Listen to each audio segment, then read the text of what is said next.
చిన్నపిల్లోళ్ళకి చాలా చాలా ఇష్టమైన బాదం పూరీల్ని తయారు చేస్తున్నాను. ఎంతో క్రంచీగా అలాగే టేస్టీగా ఉండే బాదం పూరీల్ని ఇప్పుడు ఎలా తయారు చేసుకోవాలో ఒకసారి చూసేద్దామా.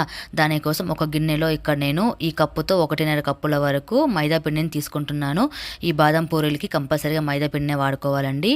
ఇక్కడ కరిగించిన నెయ్యి 2 స్పూన్ల వరకు వేసుకొని ఒకసారి బాగా మిక్స్ చేసుకుంటున్నాను. ఈ పిండి నెయ్యి బాగా మిక్స్ అయ్యేంత వరకు బాగా మిక్స్ చేసుకున్న తర్వాత కొంచెం కొంచెంగా నీళ్ళు అనేది పోసుకుంటూ మనం పూరీ పిండిలాగా కొంచెం గట్టిగా కలుపుకోవాలి. ఈ విధంగా గట్టిగా మిక్స్ చేసుకున్న తర్వాత ఇప్పుడు నేను కలర్ కోసం ఇక్కడ నేను పసుపు పొడి ఒక 1/2 టేబుల్ స్పూన్ని వాడుతున్నాను. మీకు ఇష్టం లేకపోతే ఈ ప్లేస్లో ఫుడ్ కలర్ అయినా వేసుకోవచ్చండి. ఇప్పుడైనా వేసుకొని బాగా మిక్స్ చేసుకోవచ్చు. ఇప్పుడు దీని మీద ప్లేట్ పెట్టి ఒక అరగంట సేపు దీన్ని ఫ్రీగా అట్లా వదిలేయాలి. ఇప్పుడు ఒక బాండలిలో అదే కప్పుతో 1 కప్పు వరకు చక్కెర వేసుకొని 1/2 కప్పు వరకు నీళ్లు పోసుకున్న తర్వాత దీన్ని ఒక లేత తీగ పాకం వచ్చేంత వరకు దీన్ని బాగా కాంచుకోవాలి. ఇప్పుడు మనకి లేతగా తీగపాకం అనేది స్టార్ట్ అయ్యింది కదా. ఇప్పుడు స్టవ్ అనేది లో ఫ్లేమ్లో పెట్టుకొని దీంతో నిమ్మరసం కొంచెం పిండుకోవాలి. అలాగే మంచి ఫ్లేవర్ కోసం ఇక్కడ నేను 2 ఇలాచీని దంచి వేసుకుంటున్నాను.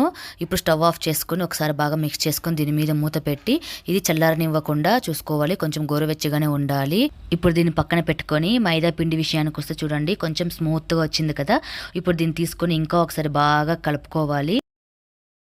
చేతికి అంటకుండా మధ్య మధ్యలో ఇట్లా పొడిపిండి చల్లుకొని బాగా స్మూత్గా చేసుకున్న తర్వాత దీన్ని ఇక్కడ చూపిస్తున్న మాదిరిగా ఇట్లా రోల్ లాగా చేసుకొని మనకి ఒకే సైజులో కట్ చేసుకొని పక్కన పెట్టుకోవాలి. ఈ కట్ చేసుకున్న ముక్కల్ని ఇట్లా రౌండ్ రౌండ్ లాగా చేసుకొని ఒక ప్లేట్లో తీసుకొని పక్కన పెట్టుకోవాలి. ఇప్పుడు ఒక రౌండ్ని తీసుకొని మనం పూరీలకి ఎట్లా రుద్దుకుంటామో ఆ విధంగా పొడిపిండి చల్లుకొని పూరీలకి ఎంత రౌండ్గా అలాగే ఎంత మందంగా రుద్దుకుంటామో ఆ విధంగా రుద్దుకొని ఇక్కడ నేను చూపిస్తున్న మాదిరిగా దీన్ని ఫోల్డ్ చేసుకొని మనం రుద్దుకోవాలి. ఇక్కడ నేను చూపించాను కదండి, ఇట్లా ఒకసారి ఫోల్డ్ చేసుకొని అలాగే ట్రయాంగిల్ షేపుల్లో చేసుకున్న తర్వాత ఇక్కడ చుట్టూ అనేది ఇట్లా మనం బాగా రఫ్ చేసుకోవాలి. పైన అస్సలు మనం రఫ్ చేసుకోకూడదండి. ఇట్లా పూల్ లాగానే విచ్చుకో ఉండాలి. నేను ఇంకోటి చూపిస్తాను చూడండి. ఫస్ట్ సగానికి మడిచి అలాగే ట్రయాంగిల్ షేపుల్లో మర్చుకుంటే మనకి కరెక్ట్గా వచ్చేస్తుంది. ఇంకా చివరిలో ఒకసారి ఇట్లా బాగా రఫ్ చేసుకోవాలి. అంతేనండి. ఇవన్నీ చేసుకొని ఒక ప్లేట్లోకి తీసి పక్కన పెట్టుకుందాం. ఇప్పుడు వేడివేడిగా ఉండే ఆయిల్లో 3 లేదా 4 బాదం పూరీల్ని వేసుకొని బాగా గోల్డెన్ కలర్ వచ్చేంత వరకు ఫ్రై చేసుకొని చక్కెర పాకంలోకి వేసుకోవడమే. నేను ఇక్కడ ఒకే ప్యాన్లో 4 బాదం పూరీలను అయితే వేసుకున్నాను కదా.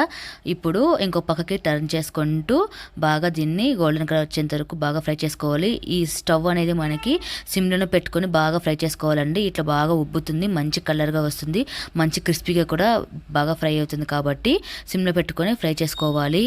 ఇక్కడ గోల్డెన్ కలర్ వచ్చేసింది కదా, తీసి ఇప్పుడు చక్కెర పాకంలోకి వేసుకోవాలి. ఇక్కడ నేను 4 ఒకేసారి వేసాను కాబట్టి కొంచెం మెస్సిగా అయ్యింది. మీరు 2గా ఒకసారి వేసుకొని ఒకసారి బాగా మిక్స్ చేసుకున్న తర్వాత తీసి పక్కన పెట్టుకోవడమే. దీన్ని మరీ ఎక్కువసేపు కూడా చక్కెర పాకంలో పెట్టేస్తే కొంచెం మెత్తగా వచ్చేస్తుంది కాబట్టి ఊరికే అట్లా ఒకసారి తిప్పి 2 పక్కల తీసి పక్కన పెట్టేసుకోవడమే.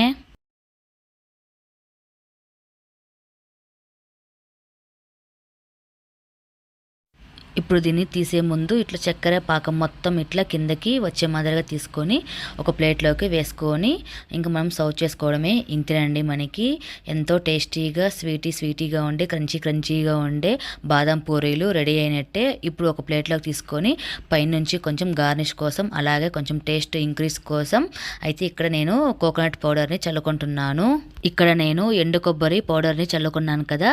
మీరు కావాలంటే ఈ ప్లేస్లో పచ్చి కొబ్బరి తురుమునైనా వేసుకోవచ్చు. పచ్చి కొబ్బరి వేస్తే కనుక మనకి చాలా రోజులు నిల్వ ఉండదు కదా. ఇలా ఎండు కొబ్బరి వేస్తే కనుక మనకి 1 మంత్ వరకు నిల్వ ఉంటుంది.